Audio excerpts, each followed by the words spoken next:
Hello दोस्तों, नमस्कार दोस्तों, स्वागत है आप सभी का ऑनलाइन एडा फर्स्ट यूट्यूब चैनल पर। इस वीडियो में हम बात कर रहे हैं कई बड़ी और लेटेस्ट अपडेट के बारे में जो कि संबंधित है बजट सत्र 2025 को लेकर। भारतीय जनता पार्टी के माध्यम से यहाँ पे बजट सत्र को लेकर अनाउंसमेंट की जा रही है और उसके अंदर नई भर्तियों को लेकर जो बाहर है वो देखने के लिए मिल रही है।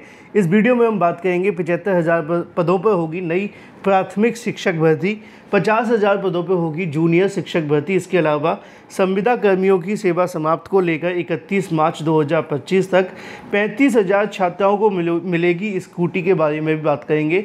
एक एक करके सारी अपडेट हम कवर करें उससे पहले चैनल को सब्सक्राइब करके बेल आइकन को दबा लें और वीडियो को लाइक कर दें, जिससे कि आपको रियल ऑथेंटिक जानकारी ऑनलाइन अड्डा फॉर स्टडी यूट्यूब चैनल के माध्यम से मिलती रहे। चलिए शुरुआत करते हैं सीधे मुद्दे की और बड़ी अपडेट के साथ।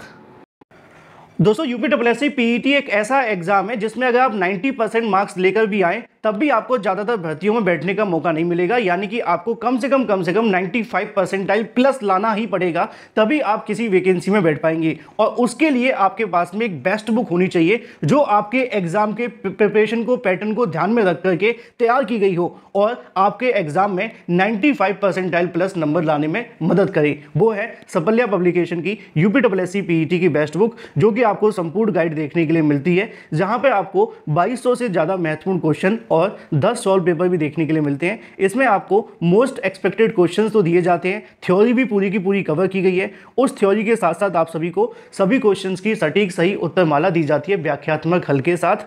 इतना ही नहीं, स्टडी गाइड के साथ में इनका प्रैक्टिस सेट भी आता है जिसको आप परचेस करके अपनी प्रिपरेशन को और मजबूत बना सकते हैं। तो देर किस बात की, आज ही परचेस करें। आप इसको अमेजॉन, फ्लिपकार्ट या अपने नज़दीकी स्टोर से परचेस कर सकते हैं। इन सभी का लिंक मैंने आपको वीडियो की डिस्क्रिप्शन में दे दिया है, अभी क्लिक करें। तो यहाँ पे आप सभी ने देख लिया होगा यूपीएससी की बेस्ट बुक के बारे में मैंने आप सभी को जानकारी दी है। ये इसलिए आप सभी के लिए महत्वपूर्ण है, अगर आप यूपीएससी के माध्यम से आने वाली पीईटी परीक्षा 2025 के लिए आवेदन करना चाहते हैं या उसकी तैयारी कर रहे हैं तो आप इस बुक को परचेस कर सकते हैं।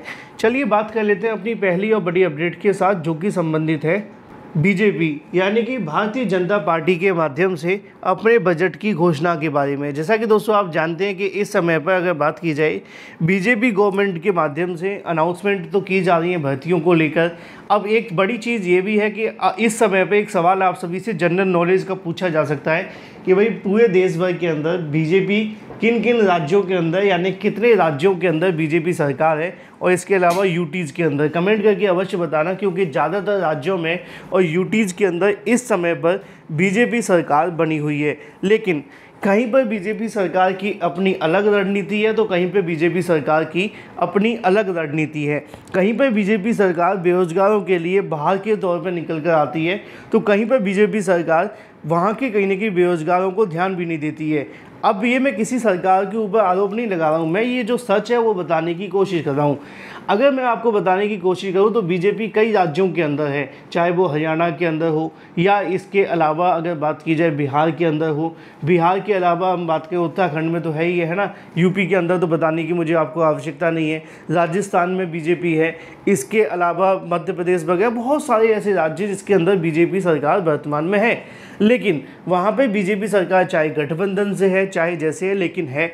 अब होने के बाद एक बड़ी चीज़ ये है कि वहाँ पे उनकी अलग रणनीतियाँ हैं, अलग नीतियाँ हैं, अलग तरीके के बजट हैं। अगर बात करें बिहार के अंदर तो बीजेपी सरकार गठबंधन में तो है ना, लेकिन वहाँ पदों की बात की जाए सरकार की भर्तियों के बारे में तो एक के बाद एक भर्तियों के विज्ञापन जारी हो रहे हैं कि नहीं हो रहे हैं, है ना। लेकिन चाहे जैसे भी वहाँ पर सरकार है, अब वहाँ तो भर्तियाँ निकाली जा रही हैं। इसी तरीके से एक बजट सत्र आज की तारीख में आपको देखने के लिए मिलता है साल 2025 के लिए, जिसके अंदर नई भर्तियों की भरमार देखने के लिए मिली है। जहां पे अगर बात की जाए तो लगभग 75,000 पदों पर प्राथमिक और 50,000 पदों पर जूनियर भर्ती के बारे में जानकारी दी जा रही है, और ये भी कहीं ना कहीं बीजेपी सरकार के माध्यम से दी जा रही है। तो हर राज्य के लिए इनकी अलग अलग नीतियाँ हैं। अब वो बात अलग है कि आपके राज्य में क्या हो रहा है, क्योंकि उत्तर प्रदेश के अंदर भी आप जानते हैं बीजेपी गवर्नमेंट है। वहाँ पे अगर बात की जाए भर्ती को लेकर या भर्तियों के संबंध में विज्ञापन के बारे में तो ये मामला पूरे तरीके से उल्टा है। कैसे समझ लेते हैं। कल की तारीख में राजस्थान सरकार के माध्यम से अपने बजट की अनाउंसमेंट की गई। जब राजस्थान सरकार ने अपने बजट की अनाउंसमेंट की, मुख्यमंत्री अगर बात की जाए भजन लाल के माध्यम से, तो उन्होंने अपने बजट में कई ऐसे मामलों पर फोकस किया जो कि बेरोजगार अभ्यर्थियों की तरफ जाते हैं। चाहे वो 750 रुपये महीने का भत्ता देना हो, चाहे वो 35,000 छात्राओं को स्कूटी देने की बात की गई हो, या इसके अलावा और भी अलग अलग योजनाएँ जिसके बारे में मैंने आप सभी को बताया भी है। लेकिन एक सबसे बड़ा कहीं ना कहीं चर्चा का जो केंद्र बना हुआ है वो है यहाँ पे 1,25,000 पदों पर भर्ती की घोषणा के बारे में। कल की तारीख में राजस्थान सरकार के माध्यम से जानकारी दी गई कि यहाँ पर 1,25,000 से ज़्यादा भर्तियाँ की जाएंगी। अब मुद्दे की बात यह है कि वहाँ पर भी भारतीय जनता पार्टी की सरकार है, उत्तर प्रदेश में भी भारतीय जनता पार्टी की सरकार है। जब अन्य राज्यों में बजट घोषित किए जाते हैं, चाहे वो बिहार के अंदर हो, बिहार में जब बजट आता है तो वहाँ पे भर्तियों के बारे में जिक्र किया जाता है, बताया जाता है कि हम 2 लाख पदों पे भर्ती करेंगे, 1.5 लाख पदों पे भर्ती करेंगे। राजस्थान में बजट आया तो वहाँ बताया गया कि हम 1.25 लाख पदों पे भर्ती करेंगे, 1 लाख पदों पे भर्ती करेंगे। लेकिन जब बजट आता है उत्तर प्रदेश का, तो उसके अंदर नहीं बताया जाता कि हम कितने पदों पे भर्ती करेंगे, कितने लाख पदों पे भर्तियाँ आएंगी भी कि भर्तियाँ नहीं आएंगी, क्योंकि बजट के अंदर जानकारी नहीं दी जाती है। अब जब बजट के अंदर ही जानकारी नहीं दी जाएगी तो मतलब ये है कि भर्ती नहीं आएगी। क्यों? क्योंकि जब किसी मामले को लेकर बजट पास किया जाता है तभी तो वो कार्य होता है। कोई पुल बनाना है, उसका बजट ही पास नहीं किया तो पुल बनेगा कहाँ से? भर्ती के लिए बजट ही पास नहीं किया तो भर्ती के लिए विज्ञापन आएगा कहाँ से? तो ये कहीं ना कहीं यहाँ पे कह सकते हैं, मैंने स्टार्टिंग में कहा था कि बीजेपी गवर्नमेंट कई राज्यों में तो है, लेकिन हर राज्य में अपने तरीके से वहाँ पे सरकार चलाई जा रही है और अलग अलग नीतियों के माध्यम से उनको सफलताएं मिल रही हैं। अब बिहार के अंदर तो 2 लाख पदों पे भर्तियों की जानकारी बजट में पहले ही दे दी गई थी। राजस्थान के अंदर भी 1.25 लाख पदों पे भर्तियों की जानकारी दे दी गई है और ये जानकारी बजट में तो आज दी है। इससे पहले वहाँ के शिक्षा मंत्री ने पहले ही बता दिया था कि हम यहाँ पे जो भर्ती करेंगे आप सभी के लिए, वो तकरीबन यहाँ पे 1.25 लाख से ज़्यादा पदों पे भर्ती होंगी जो कि रीट के माध्यम से भरी जाएंगी। अब जो रीट में आवेदन किए होंगे वो आवेदन कर लेंगे, जो रीट में आवेदन नहीं किए होंगे उनके लिए यूपी भर्ती इंतज़ार में है, वो इंतज़ार करेंगे।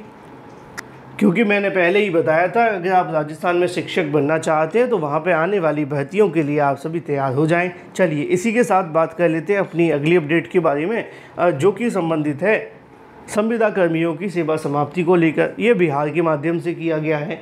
बिहार में आउटसोर्सिंग कर्मियों की सेवाओं को समाप्त करने का फैसला लिया गया है। उनका कहना है कि जो 31 मार्च 2025 है तब तक जो भी कहने की संविदा कर्मी हैं उनकी सेवाएं समाप्त कर दी जाएंगी। अब ये जो फैसला है वहाँ से लिया गया है, देखना दिलचस्प होगा कि यहाँ उत्तर प्रदेश में कब ये आउटसोर्सिंग का जो जिन है समाप्त होगा और जो रेगुलर भर्ती हैं उनके विज्ञापन जारी होंगे। अब बिहार के अंदर तो बम्पर भर्तियाँ आ ही रही थी, अब राजस्थान में बम्पर भर्तियाँ आने वाली हैं। तो मैं तो यही कहूँगा, हे बेरोजगारों, अपना रथ राजस्थान की ओर मोड़ दो। Thank you for watching this video.